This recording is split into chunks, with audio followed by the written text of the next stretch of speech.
자, 이렇게 만들어지고 나면 두 번째로 작성을 하셔야 되는 내용이 이 애플릿 속에서 이제 다시금 서블릿을 호출을 하는 겁니다. 서블릿을 호출을 해서 서블릿한테 내가 지금 가지고 있는 이름값을 보내고 그 다음에 그 이름값에 대해서 이름하고 길이값을 보내고 이거 저장한 후에 서블릿으로부터 결과값을 받는 건데요. 자, 서블릿부터 먼저 한번 작성을 해보자면 서블릿은 이런 내용으로 작성할 수 있겠네요. save data 서블릿이라고 하나 만들고요. save data 서블릿. 자, 이 save data 서블릿은 포스트 방식으로 처리되도록 만들 겁니다.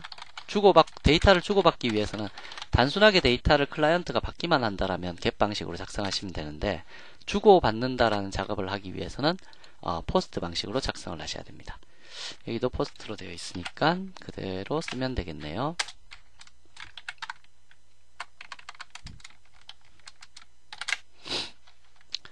자, 만드셨으면 누군가가 얘를 호출을 할 겁니다. 얘를 호출을 할 때 이름하고 그 다음에 이름의 길이값을 보내줄 거거든요. 그러면 request.setCharacterEncoding 한글이 넘어올 수 있기 때문에 name이 넘어올 이런 한글 처리해 줄 거고요.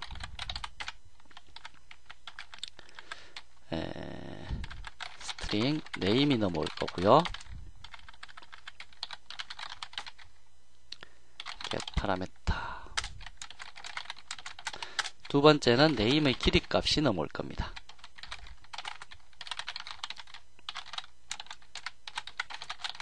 그렇게 애플릿에서 작성을 할 거예요. length라는 것이 넘어올 겁니다. 자, 두 개가 넘어오면 여기서 여하튼 저장했다고 가정을 하고 사용자한테 뭐라고 보내줄 거냐면 성공적으로 저장했다라는 메시지를 하나 보내줄 거예요. 그래서 response.setCharacterEncoding euc-kr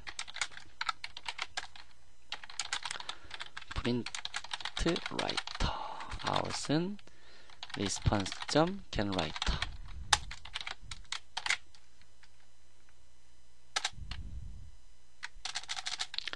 그래서 out.println name과 그 길이값 랭을 성공적으로 저장했다. 자, 이러한 메시지를 보내줄 거라는 얘기입니다. 자, 이게 지금 save data 서블릿이 하는 동작이고요. 이 save data 서블릿, 그러니까 이름하고 그 길이값 얻어온 다음에 그 이름하고 길이값을 성공적으로 저장했다는 메시지를 다시금 사용자한테 보내주는 겁니다. 자, 그러한 두 포스트 메소드를 작성해 뒀고요. 이 save data 서블릿을 누군가가 호출을 한다라면 save data.do라고 호출을 하라 라고 등록을 할 수가 있겠죠.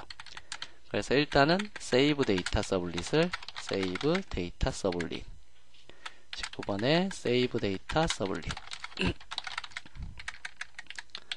그 다음 save data 서블릿을 호출을 할 때 누군가가 호출을 할 때는 save data라고 호출을 한다 그랬죠. 자, 이러한 식으로 호출을 하게 되면 얘가 실행되어서 얘를 수정을 하면 안 되죠. 그래서 viewApplet 서블릿을 얘는 viewApplet 맞죠? 그래서 viewApplet 자, 해서 이러한 식으로 해서 save 데이터가 호출될 수 있도록 만들어주면 될 겁니다. 자, 그럼 이제 mySubl릿 쪽에서는 뭐 단순하게 어떠한 작업만 하면 되냐면요. start라는 이곳에서 그 서블릿을 이 save 데이터라는 서블릿을 호출할 겁니다. 그리고 10초 후에 여기에 결과값을 result 값을 띄워주도록 할 건데요. 자, 결과값 저장할 수 있는 곳을 result result라고 할 거고요. result는 언제 띄울 거냐면 interrupted exception인데 그냥 exception 했습니다. thread.sleep 1000이면 1초죠. 5초 후에 이 result 결과값을 띄우도록 하겠습니다. th.draw string 뭐를 리절트를 어느 위치에다가 100 위치는 x축 위치는 갖고 y축만 120의 위치에다가 자 여기에다가 결과값 조금 당길까요? 80의 위치에 두고 얘도 80의 위치에 두고 얘도 80 자 해서 이렇게 해서 얘를 띄워주도록 만들 겁니다. 자 스타트에서는 그러면 어떻게 호출을 할 거냐 러너블로 해서 실행을 시킬까요? 자 여기에서는 implements runn able 러너블 자 러너블이라는 인터페이스를 구현하도록 만들 거고요. 얘는 thread th는 new thread this th.start thread 했던 것도 혹시 기억이 나시나요? 그 다음에 제일 밑에다가 public void run 자 run 쪽에서는 이제 무슨 작업을 할 거냐면 호출을 할 겁니다. 이 이벤트는 필요가 없네요. 이제 그 서블릿을 호출을 할 건데 서블릿을 호출을 하기 위해서는 URL 커넥션으로 연동을 시켜서 사용을 해야 됩니다. URL 커넥션을 만들 때 일단 예외가 발생할 수 있기 때문에 이것도 예전에 그 자바 기초 시간에 네트워크 통신할 때 한번 보셨는데요. URL을 하나 만들고요. new URL 지금 URL이 어떻게 구성되어 있냐면 우리가 호출해야 될 게 http localhost의 라운드 언더바 19번에 save data.do라는 거였죠. 그래서 얘로 호출을 하시게 되면 얘에 대해서 인풋과 아웃풋이 성립될 수 있도록 통신을 하셔야 된다는 얘기입니다. 그러한 통신을 할 수 있도록 URL 커넥션이라는 클래스가 도움을 준다고 그랬고요. 커넥션 코어는 url.open connection 해서 커넥션을 열어줄 겁니다. 열어주는데 여기서 기억하셔야 될 거는 이 커넥션을 통해서 set to output set to output하고 set to input이라는 옵션이 있는데 이 두 개를 모두 true로 지정을 하게 되면 포스트 방식의 호출이 됩니다. 만약에 근데 set to input만 여러분들이 set to input input만 처리를 한다라고 하면 get 방식을 요청한 거고요. 지금 save data 서블릿에 보면 to post라고 작업이 되어 있잖아요. 얘를 호출을 하고 싶을 때는 이제 외부에서 네트워크로 통신을 할 때는 set to output하고 set to input 둘 다를 true로 해주셔야지만 정상적으로 처리를 하실 수가 있습니다. 자, 그래서 요거 두 개가 다 있을 때가 포스트 방식 호출이다 라는 거 기억해 두시고요. 이제 뭐 출력하고 받는 것밖에 안 남았죠. 여기에 new print writer, new buffer writer, new output stream writer. 뭐 이건 다 알고 계실 거고요. connection.get output stream 이라는 것을 통해서 이제 만들어내면 됩니다. 자, 하시면 아웃 객체가 하나 만들어졌죠. 이 아웃 객체를 통해서 출력을 할 때 무엇을 name이라는 것을 보내겠습니다. name을 먼저 보내고요. 그 다음에 and 추가적으로 무엇을 또 보낼 겁니까? out.print count length를 보내겠습니다. 라고 해서 name.length 길이값. 어차피 뭐 서블릿 가서 계산해도 관계는 없지만 여기서 미리 계산해서 보낸다 라는 뜻입니다. 하고 나서는 out.flush 버퍼 비우면 서버로 전송됩니다. 그 다음에 out.close 하시면 이제 그 서버로 두 포스트 여기에서 지금 얘랑 연결을 시켰고 그러니까 얘랑 연결을 시켰고 얘한테 요청을 하면서 name하고 length를 매개 변수로 이렇게 보낸 겁니다.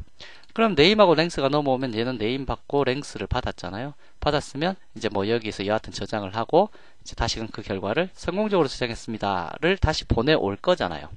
올 거면 여기에서 이제 그 다음으로 무슨 작업을 하셔야 되냐면 이제 그 입력받는 작업 이 작업을 해주셔야 됩니다. 보내고 나서 그 결과값이 올 때까지 그냥 기다리는 겁니다. input stream reader con.get input stream 그래서 커넥션을 통해서 인풋 스트림을 다시금 뽑아내 갖고 그 입력이 올 때까지 기다리는 거고요.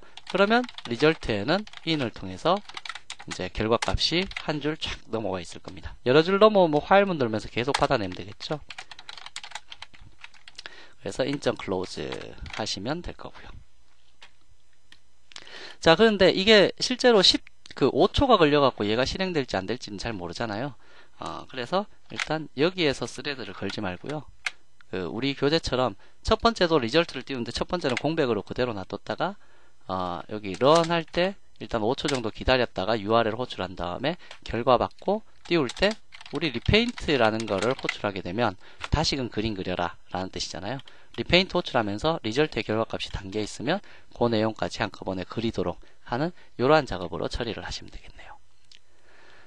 그래서 제일 처음에는 네임하고 리절트가 다 떴는데 리절트가 공백인 상태였고요. 거기에서 이제 여기서 thread.start 했는데 여기가 5초 기다렸다가 이제 서버하고 통신하고 결과값까지 받아와서 그거를 통해서 다시 리페인트 그려라 라고 해서 그려지는 이러한 형태로 통신을 하게 되면 애플릿에서는 서블릿을 부를 때 이러한 URL 커넥션이라는 네트워크 통신 방식으로 통신을 해야 된다 라는 것을 여러분들께 설명드리려고 했던 겁니다.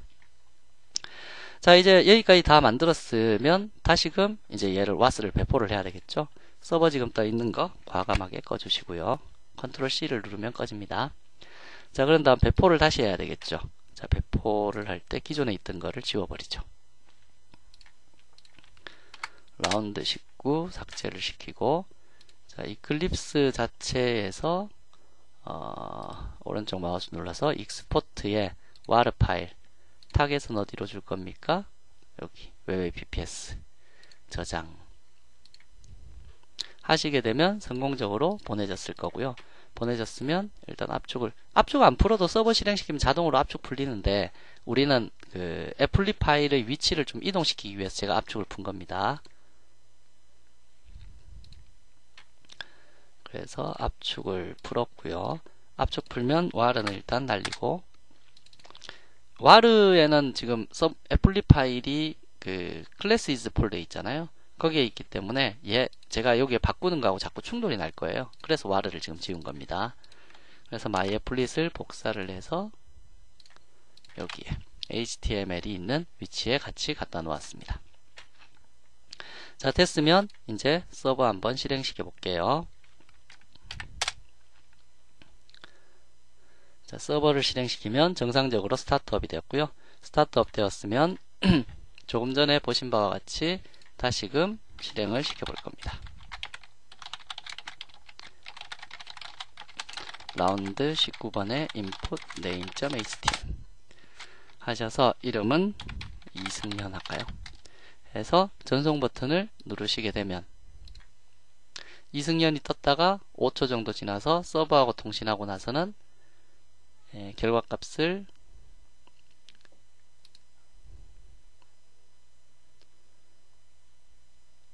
서버하고 통신해서 결과값을 가지고 와서 리페인트가 지금 처리가 안 됐네요.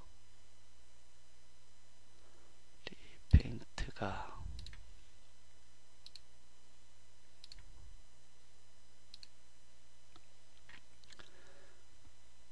리페인트가 호출이 되는지 안 되는지를 테스트를 해봐야 되겠네요.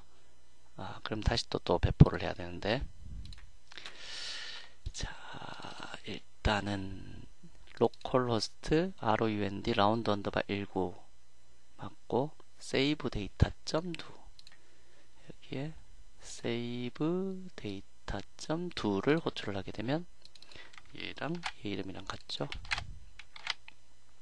뭔가 살짝 바뀐 것 같기도 한데 됐고, 그러면 얘가 호출이 되었을 거고, 호출이 되면 save data 서블릿이 실행이 되고 나서 out.println 얘를 출력을 하면 이제 서버 측에서 받아오게 되는 거죠.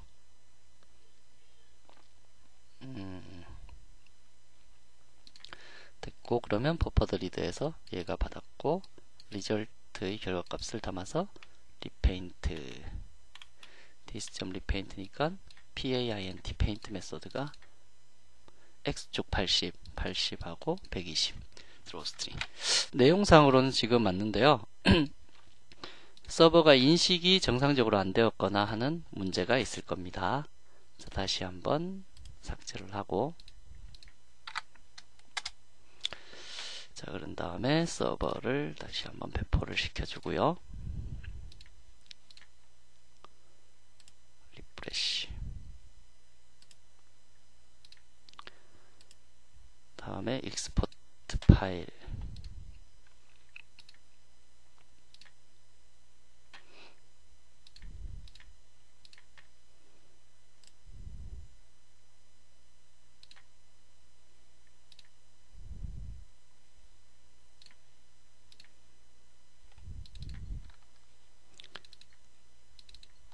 자, 얘를 복사를 해서 위치 이동시켜 놓고 얘는 삭제를 시켰습니다. 자, 한 번 더 실행을 시켜 보도록 하죠. 아, 이거 애플릿이 바뀌면 브라우저를 완전히 닫았다 꺼야 이제 켜야 돼요. 아, 그 문제로 이제 저거 됐군요. 브라우저의 종류에는 이러한 것들도 다 브라우저의 종류에 해당하는 건데요. 일단 브라우저를 다 닫고 그 다음에 서버 껐다가 그리고 나서 실행을 시켜야지 애플릿이 변경된 것이 적용이 됩니다. 아, 제가 그것을 깜빡 잊고 있었네요. 우리 예전에 애플릿 할 때도 이런 문제가 종종 발생을 했었죠. 자, 그래서 닫고 나서 자, 여기에 하고 전송 버튼을 누르면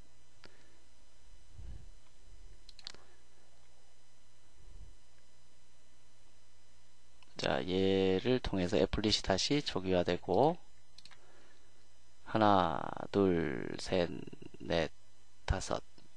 네, 그러면 이제 요 이름값하고 요 이름과 그 길이값 3을 성공적으로 저장했습니다. 글자는 좀 잘렸지만 여하튼 요것이 서블릿을 통해서 가지고 온 값이 여기에 이제 출력이 되었다라는 것까지 확인을 해볼 수 있겠네요. 자, 그래서 일단 서블릿하고 애플릿하고의 통신에서는 뭐 크게 뭐 어렵거나 뭐 이런 부분이 아니라 애플릿에서 서블릿 부를 때는 서로 영역이 달라서 다이렉트 호출을 못한다. 이제 그 얘기고 이제 URL 커넥션 같은 것을 통해서 콜을 해야 된다. 뭐 이러한 것을 설명드렸던 내용이었습니다. 그래서 서블릿과 애플릿은 실행 영역이 다르기 때문에 애플릿이 서블릿을 호출하기 위해서 URL 스트림을 통해 통신을 하고 서블릿은 애플릿을 자신의 내부에 포함시켜 사용할 수 있다라는 거고요. 서블릿이 애플릿 내부의 동작을 요청하기 위해서는 또 다른 네트워크 통신을 사용해야 된다. 만약에 서블릿이 애플릿 내부에 뭔가의 동작을 요청할 때는 뭐 RMI라든지 뭐 이런 네트워크 통신을 또 다른 거를 사용을 해서 처리를 하셔야 된다는 얘기입니다. 이것도요. 서로 영역이 다르다는 얘기입니다. 자, 그래서 여기까지 해서 여러분들하고 제가 일단 자바로 웹 프로그래밍을 만드는 가장 기초인 서블릿 파트에 대해서 학습을 해봤습니다. 사실 서블릿 파트를 이해하는 것보다는 JSP를 먼저 이해하는 것이 오히려 쉽다라는 생각을 하시는데요. 그렇지 않습니다. 사실 서블릿이 자바에 더 가깝기 때문에 자바 기초를 학습하신 분들은 서블릿을 학습하시는 것이 오히려 웹 프로그래밍을 좀 더 이해할 수 있는, 깊이 있게 이해할 수 있는 밑바탕이 될 수 있고요.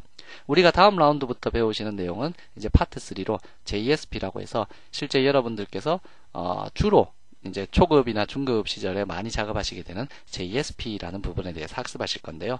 그 JSP에서 학습하는 내용들이 전부 다 서블릿에 있는 내용하고 동일하게 다 구성이 되어 있고요. 단지 HTML처럼 보이는 곳에다가 작업을 할 수 있다라는 차이점밖에 없다는 거 기억을 하셔야 될 겁니다. 자, 이번 라운드 여기서 마무리 짓도록 하겠습니다. 수고하셨습니다.